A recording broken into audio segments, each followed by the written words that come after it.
নমস্কার বন্ধুরা, আজ আপনাদের সঙ্গে একটা দারুণ জিনিস শেয়ার করব। কাঁচা আম থাকতে থাকতে এই জিনিসটা আপনারা বানিয়ে নিন। অনেক তো পাকা আমের আমসত্ত্ব খেয়েছেন, আজ বানাবো কাঁচা আমের আমসত্ত্ব। প্রথমে আম দুটো আমি কেটে নিচ্ছি। দেখুন আম দুটো আমার কাটা হয়ে গেছে। এবার ভালো করে আমি ছাল ছাড়িয়ে নেব। এখানে উনুন ধরিয়ে কড়াটাও বসিয়ে দিয়েছি, কড়ার মধ্যে দিয়ে দিলাম জল। এবার আমের কুচিগুলো আমি জলে সেদ্ধ করে নেব। আমগুলো এইভাবে আমি টুকরো টুকরো করে ছোট ছোট করে কেটে নিয়েছি। এবার আমগুলো সেদ্ধ করতে দিয়ে দিলাম। একটু নুন ছড়িয়ে ভালো করে সেদ্ধ করতে দিয়ে দেব।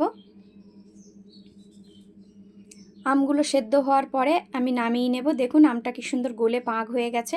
এবার আমি নামিয়ে একটা চা ছাঁকনির সাহায্যে ভালো করে ছেঁকে নেব, যাতে আমের যেসব লোম টাইপের এগুলো থাকে ওগুলো একদম বার হয়ে যাবে। দেখুন এই যে আমি ছাঁকনিতে ছেঁকে নিয়েছি, দিয়ে আমের লোদটা বের করে নিয়েছি। এখানে আমি দুটো শুকনো লঙ্কা শুকনো খলায় ভেজে নিচ্ছি, যেটাকে আপনারা চিলি ফ্লেক্স বলে থাকেন। চিলি ফ্লেক্স তো আমার কাছে এখন বাড়িতে নেই, তাই জন্য আমি লঙ্কা ভেজেই এটা বানিয়ে নেব। এবার কড়ার মধ্যে চিনি দিয়ে দিলাম। আমার আমের লোদ যতটা সেই মাপেই আমি চিনি দিলাম। এতটা চিনিতেই আমার আমসত্ত্বটা মিষ্টি হয়ে যাবে, সেই আন্দাজেই আমি চিনিটা দিয়েছি। এবার আমের ওই লোদটা কড়ার মধ্যে দিয়ে দিলাম।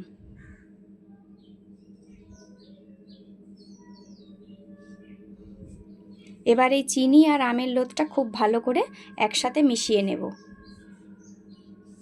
খুব ভালো করে জাল দিতে হবে। এটা চিনি গলে গেলেই এটা পাতলা হয়ে যাবে। দেখুন যত চিনি গলে যাচ্ছে এটা পাতলা হচ্ছে। এবার আমি উপর থেকে ওই শুকনো লঙ্কার গুঁড়োটা ছড়িয়ে দিলাম। এটা জাস্ট একটু দেখতে ভালো হওয়ার জন্যই আমি দিয়েছি, আপনারা চাইলে নাও দিতে পারেন। আর এতে কিন্তু আমি কোনো ফুড কালার ব্যবহার করব না। আপনারা চাইলে কাঁচা আমের যেহেতু আমসত্ত্ব, একটু সবুজ কালারের ফুড কালার ব্যবহার করতে পারেন, কিন্তু আমরা তো সবই ভেজাল জিনিস খাচ্ছি, তাই আমি আজকে একটু ন্যাচারালভাবেই বানালাম, কোনো ফুড কালার ইউজ করব না। এবার এতে পরিমাণ মতো একটু বিট নুন দিলাম, দিয়ে খুব ভালো করে জাল দিয়ে নিতে হবে। এবার যতক্ষণ না একদম আঠা ভাব হবে আমটা, ততক্ষণ ধরে উনুনে হালকা হালকা জালে এটা জাল দিয়ে নিতে হবে।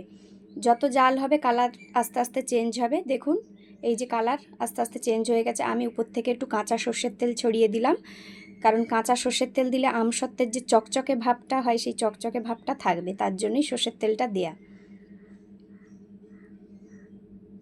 আবারও ভালো করে নেড়ে চেড়ে খুন্তির সাহায্যে আমি চারপাশটা পরিষ্কার করে নেব। আর হালকা উনুনের আগুনে এটা হতে থাক। ওদিকে আমি থালার মধ্যে তেল মাখিয়ে নেব, সর্ষের তেল, যে থালাটায় আমসত্ত্বটা রোদে দেব। একটা স্টিলের থালা আমি নিয়েছি, এখানে একটু সর্ষের তেল দিয়ে দিলাম। এবার তেলটা ভালো করে হাত দিয়ে থালার চারপাশে মাখিয়ে নিতে হবে।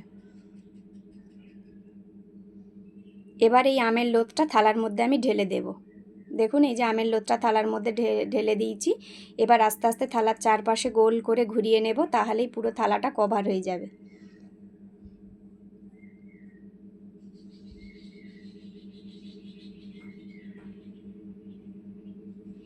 দেখুন এই যে পুরো থালাটা গোলভাবে হয়ে গেছে। এবার আমি এটা রৌদ্রে দুদিন ধরে শুকনো করে নেব। দুদিন রৌদ্রে শুকনো করার পরে এই যে আমার আমসত্ত্ব রেডি হয়ে গেছে। দেখুন কালার দেখেই আপনারা বুঝতে পারছেন যে আমসত্ত্ব একদম রেডি হয়ে গেছে। এবার আমি খুন্তির সাহায্যে আস্তে আস্তে কেটে নেব, আপনারা চাইলে ছুরি দিয়েও কাটতে পারেন। আর একটা একটা লম্বা লম্বা করে তুলে নেব। এই যে দেখুন, দেখুন আমসত্ত্বটা কত সুন্দর হয়েছে, আর একদম প্লাস্টিকের চামড়ার মতো উঠে গেছে। যেভাবে আপনারা বাজারে আমসত্ত্ব খান ঠিক ওই রকমই দেখতে হয়েছে, কিন্তু কালারটা ন্যাচারাল কালার হয়েছে। আমি এতে কোনো কালার ইউজ করিনি, তার জন্যই। দেখুন কত সুন্দর এপাশটা যেভাবে শুকনো হয়েছে, আরেক পিঠটাও ঠিক একইভাবে শুকনো হয়ে গেছে। আপনারা এইভাবে কাঁচা আম দিয়ে আমসত্ত্ব বাড়িতে বানাবেন, দেখবেন খুবই সুন্দর লাগবে, আর বাচ্চারাও খেতে খুবই ভালোবাসবে।